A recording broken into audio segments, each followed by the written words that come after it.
नमस्कार, हमारे YouTube channel BPSC friend पर आप सभी का स्वागत है। आज हम लोग साइंस एमसीक्यू सीरीज के अंतर्गत बायोलॉजी का ह्यूमन फिजियोलॉजी चैप्टर का भाग 1 देखेंगे। चलिए शुरू करते हैं आज का यह वीडियो। आज का हमारा पहला प्रश्न है, निम्नलिखित में से किसको अंतःस्रावी तंत्र का पेसमेकर कहा जाता है? ए थायरॉक्सिन, बी कैल्सिटोनिन, सी इंसुलिन, डी एड्रेनालिन, ई उपर्युक्त में से कोई नहीं या उपर्युक्त में से एक से अधिक। इसका आंसर है ऑप्शन ए थायरॉक्सिन। आगे देखते हैं, मनुष्य के शरीर की सबसे छोटी ग्रंथि या मास्टर ग्रंथि है?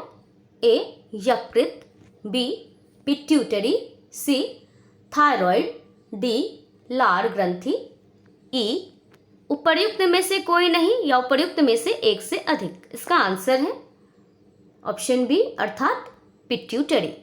आगे देखते हैं, मानव शरीर की सबसे बड़ी कोशिका है? ए श्वेत रक्त कोशिका, बी तंत्रिका कोशिका, सी लाल रक्त कोशिका, डी मस्तिष्क कोशिका, ई उपर्युक्त में से कोई नहीं या उपर्युक्त में से एक से अधिक। इसका आंसर है ऑप्शन बी अर्थात तंत्रिका कोशिका।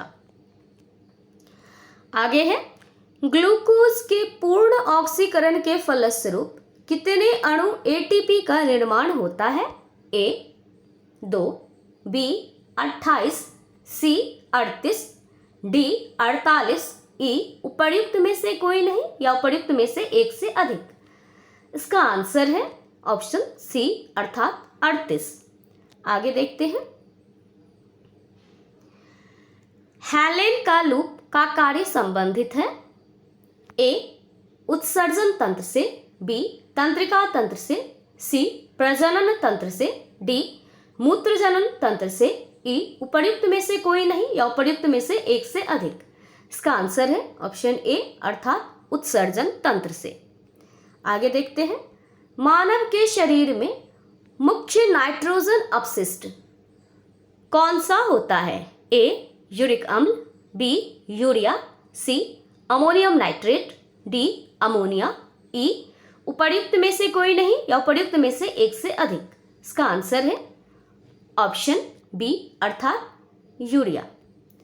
आगे देख लेते हैं, स्त्री की नसबंदी को कहा जाता है? ए यूरेटोमी, बी साइकेडेमी, सी ट्यूबेक्टोमी, डी वैसेक्टोमी, ई उपर्युक्त में से कोई नहीं या उपर्युक्त में से एक से अधिक। इसका आंसर है ऑप्शन सी अर्थात ट्यूबेक्टोमी। आगे देखते हैं, पुरुषों की नसबंदी को कहा जाता है? ए यूरेटोमी, बी साइकेडेमी, सी ट्यूबेक्टोमी, डी वैसेक्टोमी, ई उपर्युक्त में से कोई नहीं या उपर्युक्त में से एक से अधिक। इसका आंसर है ऑप्शन डी अर्थात वैसेक्टोमी। आगे है, शरीर में सबसे बड़ी अंतःस्रावी ग्रंथि है? ए थायराइड, बी पैराथायराइड, सी एड्रिनल, डी पिट्यूटरी, ई उपर्युक्त में से कोई नहीं या उपर्युक्त में से एक से अधिक। इसका आंसर है ऑप्शन ए अर्थात थायराइड। आगे है, मादा जनन हार्मोन है? ए एस्ट्रोजन, बी प्रोजेस्टेरोन, ई रिलैक्सिन, डी टेस्टोस्टेरोन, ई उपर्युक्त में से कोई नहीं या उपर्युक्त में से एक से अधिक। इसका आंसर है ऑप्शन ई अर्थात उपर्युक्त में से एक से अधिक। एस्ट्रोजन, प्रोजेस्टेरोन और रिलैक्सिन, ये तीनों हार्मोन मादा जनन हार्मोन हैं। चलिए आगे देखते हैं, नर लैंगिक हार्मोन है?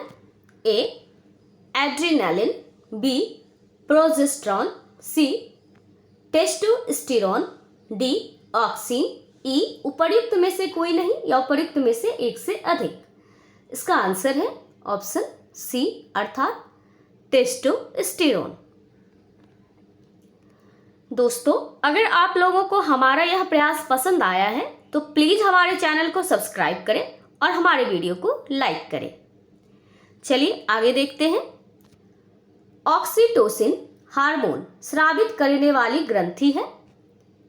ए अंडाशय, बी एड्रिनल, सी पीनियल, डी पीयूष, ई उपर्युक्त में से कोई नहीं या उपर्युक्त में से एक से अधिक। इसका आंसर है ऑप्शन डी अर्थात पीयूष। आगे देखते हैं।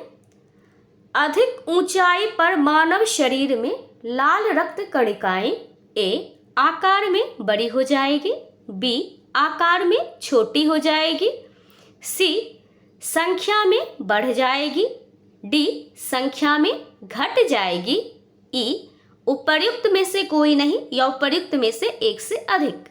इसका आंसर है ऑप्शन सी अर्थात संख्या में बढ़ जाएगी। आगे देखते हैं। निम्नलिखित में से कौन सा अंग वसा का भंजन कर कोलेस्ट्रॉल उत्पन्न करता है? ए यकृत, बी आंत, सी फुफ्फुस, डी वृक्क, ई उपर्युक्त में से कोई नहीं या उपर्युक्त में से एक से अधिक। इसका आंसर है ऑप्शन ए अर्थात यकृत। आगे देखते हैं।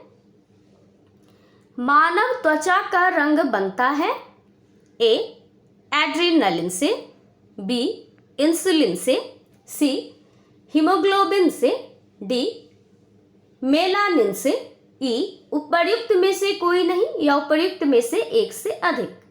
इसका आंसर है ऑप्शन डी अर्थात मेलानिन से। आगे देखते हैं। स्तनधारियों में स्वेद ग्रंथियां मूलतः संबंधित है। ए अतिरिक्त लवणों को निकालने से, बी नाइट्रोजनी अपशिष्टों के उत्सर्जन से, सी ताप नियमन से, डी यौन आकर्षण से, ई उपर्युक्त में से कोई नहीं या उपर्युक्त में से एक से अधिक। इसका आंसर है ऑप्शन सी अर्थात ताप नियमन से। आगे है ईईजी अर्थात इलेक्ट्रोइनसेफेलोग्राफ का प्रयोग किस गतिविधि को दर्ज करने के लिए किया जाता है? ए हृदय, बी फेफड़े, सी मस्तिष्क, डी मांसपेशियां, ई उपर्युक्त में से कोई नहीं या उपर्युक्त में से एक से अधिक। इसका आंसर है ऑप्शन सी अर्थात मस्तिष्क। आगे देखते हैं। रक्त जमने में किस तत्व की मुख्य भूमिका होती है? ए Mg अर्थात मैग्नीशियम, बी Ca अर्थात कैल्शियम, सी Fe अर्थात फेरस, डी Cu अर्थात कॉपर, ई उपर्युक्त में से कोई नहीं या उपर्युक्त में से एक से अधिक। इसका आंसर है ऑप्शन बी अर्थात Ca कैल्शियम। आगे है।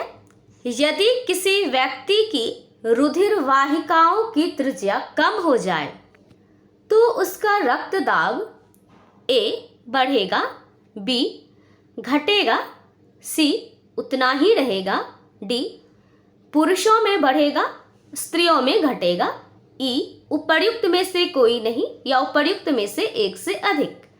इसका आंसर है ऑप्शन ए अर्थात बढ़ेगा। आज का यह हमारा अंतिम प्रश्न है। एक वयस्क पुरुष के लिए सामान्य हीमोग्लोबिन की मात्रा प्रति 100 ml रक्त में ए 11.5 ग्राम, बी 12.5 ग्राम, सी 13.5 ग्राम, डी 14.5 ग्राम, ई उपर्युक्त में से कोई नहीं या उपर्युक्त में से एक से अधिक। इसका आंसर है ऑप्शन डी अर्थात 14.5 ग्राम। दोस्तों, अगर आप लोगों को हमारा यह प्रयास पसंद आया है तो प्लीज़ हमारे चैनल को सब्सक्राइब करें और हमारे वीडियो को लाइक करें। Thank you.